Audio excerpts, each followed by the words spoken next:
Chapter 45. Back inhabitants, all up and down the line, soon begin taking the Frenchman's duck to their bosoms, for being exactly what they wish to visit their lives at this moment. Something possessed of extra-natural powers, invisibility, inexhaustible strength, an upper velocity range that makes her the match in momentum of much larger opponents. Americans desiring generally that every fight be fair. Soon tales of duck exploits are everywhere the line may pass. The duck routs a great army of Indians.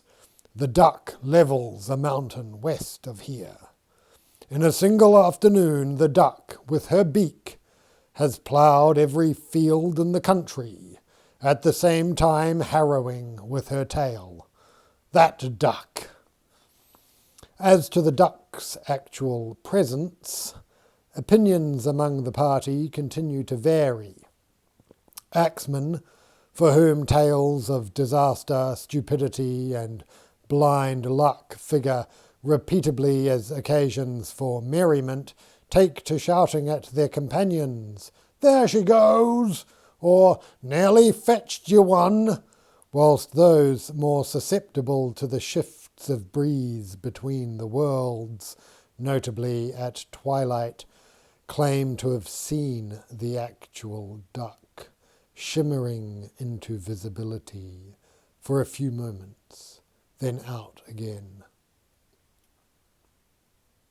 I might have tried to draw a bead on it, but it knew I was there. It came walking over and looked me thump in the eye. I was down flat. We were at the same level, see? "Where am I?" it wants to know. "Pennsylvania or Maryland? Take your pick," says I. It had this kind of expression on its face and seemed jumpy. I tried to calm it down. It gave that hum and grew vaporous and disappeared. Mason and Dixon attempt to ignore as much of this as they may, both assuming 'tis only another episode of group folly, to which this project seems particularly given, and that 'twill pass all too soon to be replaced by another, and so on, till perhaps one day by something truly dangerous. "They'll believe what they like," groans Mason, "in this age with its faith in a mechanical ingenuity whose ways will be forever dark to them. God help this mobility. They have to take all projectors upon trust, half of whom have nothing to sell, who know none the less of this irrational need to believe in automatons, believe that they can sing and dance and play chess, even at the end of the turn when the latch is pressed and the midget revealed and the indomitable hands fall still, even as Monsieur Vaucanson furls back the last silk vestment. No matter.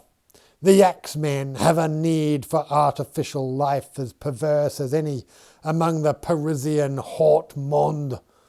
And this French toy, conveniently invisible, seems to... "Look out!" Dixon cries. Mason's hat leaves his head and ascends straight up to the treetops, where it pauses, catching the rays of the sun just gone behind tomorrow's ridgetop. Faint quacking is heard above. "Very well," Mason calls. "Toy may have been insensitive. I apologize. Device?" Armand comes running out. "'Tis being playful, nothing more. Ah, chérie!" He sings into the sky. "I'll guarantee their behaviour. Only please return the gentleman's hat. Merci," as the hat comes down leaf-wise, zigging one way, zagging another, whilst Mason runs back and forth anxiously beneath. "You'll guarantee what?" Dixon wants to know.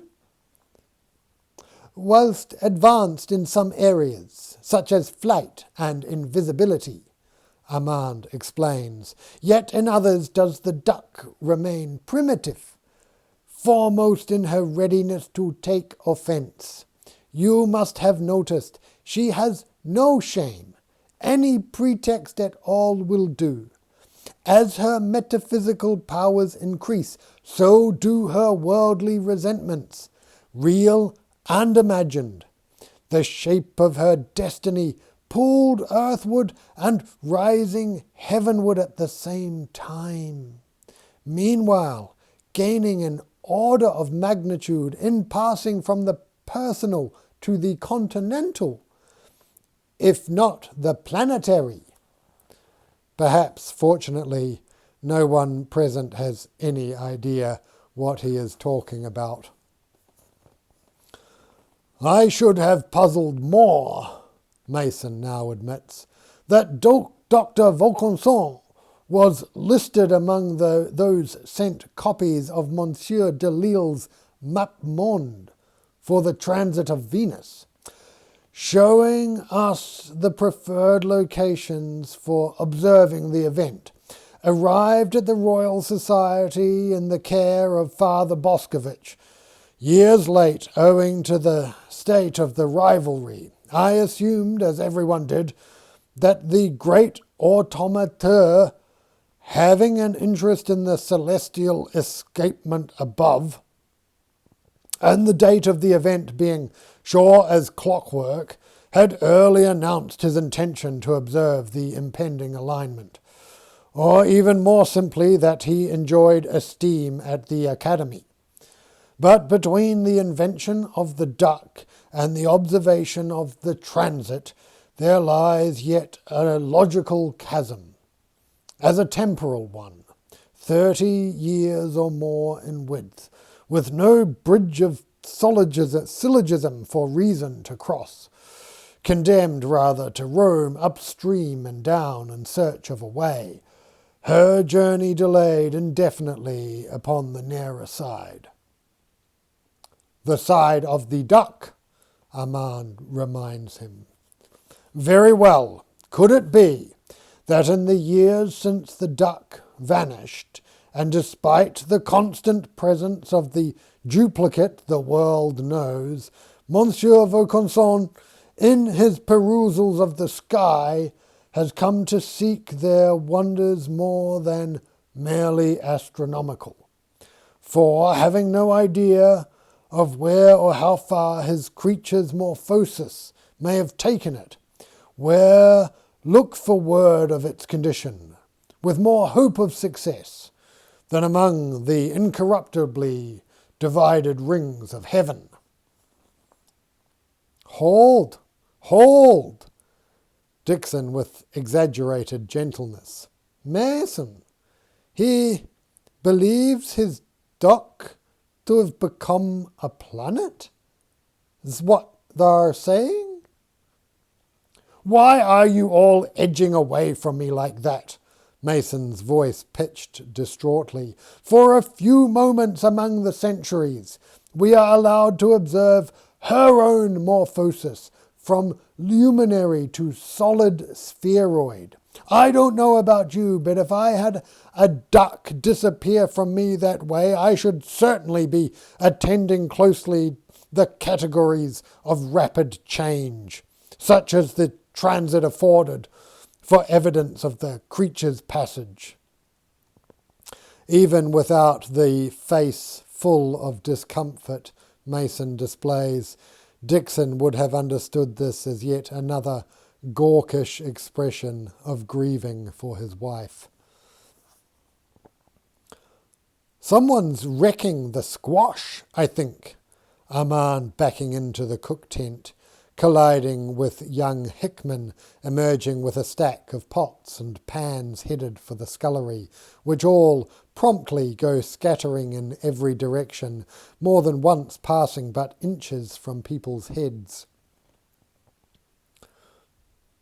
Nothing personal, both nearly in unison, assure Mason. Such is the duck's influence in the camp that several axemen approach the Reverend upon the topic of angels in general. For instance, carols young Nath McLean, lately Daisy for a milkmaid of the vicinity. Though we know the duck has been transformed by love, what of the angels? That is, may they, Aye, that they do, lad, and they drink and smoke and dance and gamble withal.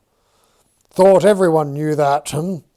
Some might even define an angel as a being who's powerful enough not to be destroyed by desire in all its true and terrible dimensions. Why, a drop of their porter? 'Twould kill the hardiest drinker among ye. They smoke substances whose most distant scent would asphyxiate us. Their dancing floors extend for leagues. Their wagering upon even a single trivial matter would beggar Clive of India. And who's to say that human sin down here may not arise from this very inadequacy of ours, this failure of scale, before the sovereign commands of desire? Sin as practised is not deep enough for you, sir, inquires Dixon. Why is it that we honour the great thieves of Whitehall for acts that in Whitechapel would merit hanging? Why admire the one sort of thief and despise the other? I suggest 'tis because of the scale of the crime. What we of the mobility love to watch is any of the great motrices, greed, lust, revenge, taken out of all measure, brought quite past the scale of the everyday world, approaching what we always knew were the true dimensions of desire. Let Antony lose the world for Cleopatra, to be sure. Not Dick his day's wages at the tavern. End of chapter.